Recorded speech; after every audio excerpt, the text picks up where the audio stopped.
Paris की जितनी तारीख जमीन के ऊपर है उससे कहीं ज्यादा गहराई और अंधेरी तारीख जमीन के नीचे दफन है, जिसे पेरिस कैटाकॉम्ब्स कहते हैं। ये 200 मील से ज्यादा लंबी सुरंगों का एक ऐसा जाल है जो सदियों पुरानी पत्थर की कानों में बना है। 18वीं सदी में जब पेरिस के कब्रिस्तान लाशों से भर गए और शहर में बीमारियां फैलने लगी तो हुकूमत ने एक इंतहाई खौफनाक फैसला किया। उन्होंने 60 लाख से जायद इंसानी लाशों को कब्र से निकाला और उनकी हड्डियों और खोपड़ियों को इन सुरंगों में लाकर तरतीब से दीवारों में चुनवा दिया। आज ये दुनिया का सबसे बड़ा कब्रिस्तान है। जब आप वहाँ दाखिल होते हैं तो एक बोर्ड पर लिखा है, रुको ये मुर्दों की सल्तनत है।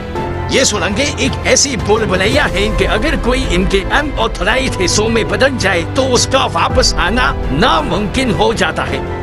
मुर्दों के शहर से निकलकर अब हम चलते हैं तुर्की के शहर इस्तांबुल। इस्तांबुल जो कभी कॉन्स्टेंटिनोपल कहलाता था, 2 बड़े आजमों पर बसा है, लेकिन इसका असल राज इसके नीचे दफन है।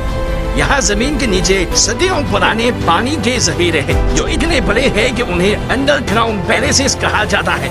इनमें सबसे मशहूर है बेसिलिका सिस्टन या फिर येरीबदन सरनीची। ये एक इतना बड़ा अंडरग्राउंड हॉल है कि इसमें 336 बड़े बड़े मार्बल के पिलर्स लगे हैं जो पुराने रोमन मंदिरों से लाए गए थे।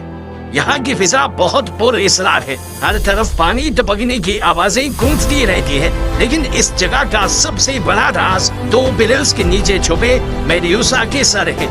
ये मशहूर जमाना यूनानी देवी के सर उल्टे और टेढ़े रखे गए हैं। तारीफदान आज तक बहस करते हैं कि इन्हें ऐसे क्यों रखा गया।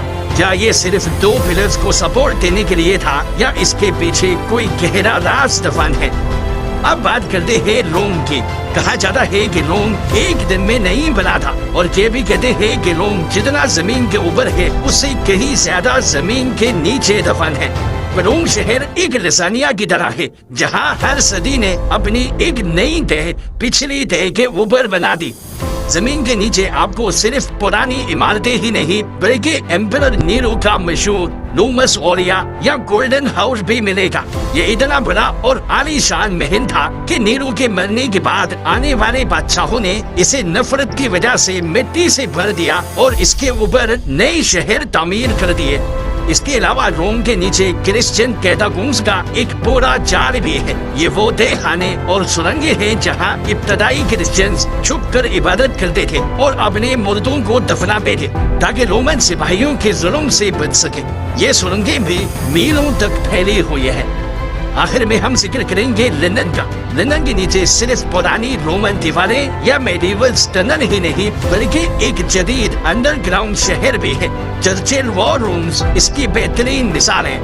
वर्ल्ड वॉर 2 के दौरान जब हिटलर की जहाज लंदन पर बेपनाह बमबारी कर रहे थे तब वजीर आजम विंस्टन चर्चिल और उनकी पूरी कैबिनेट ने जमीन के नीचे इन कमरों में पनाह ली थी। ये सिर्फ चंद कमरे नहीं थे, ये एक मुकम्मल सेल्फ सफिशिएंट कमांड सेंटर था जहाँ से पूरी जंग लड़ी जा रही थी। यहाँ लोगों के सोने के कमरे, किचन, कम्युनिकेशन रूम्स सब कुछ मौजूद था। यहाँ तक के लोग हफ्तों तक सूरज की रोशनी देखे बिना यहाँ रहते थे और काम करते थे जबकि ऊपर उनका शहर जल रहा था। आज भी ये कमरे बिल्कुल वैसे ही महफूज हैं जैसे उन्हें जंग के आखिरी दिनों में छोड़ा गया था।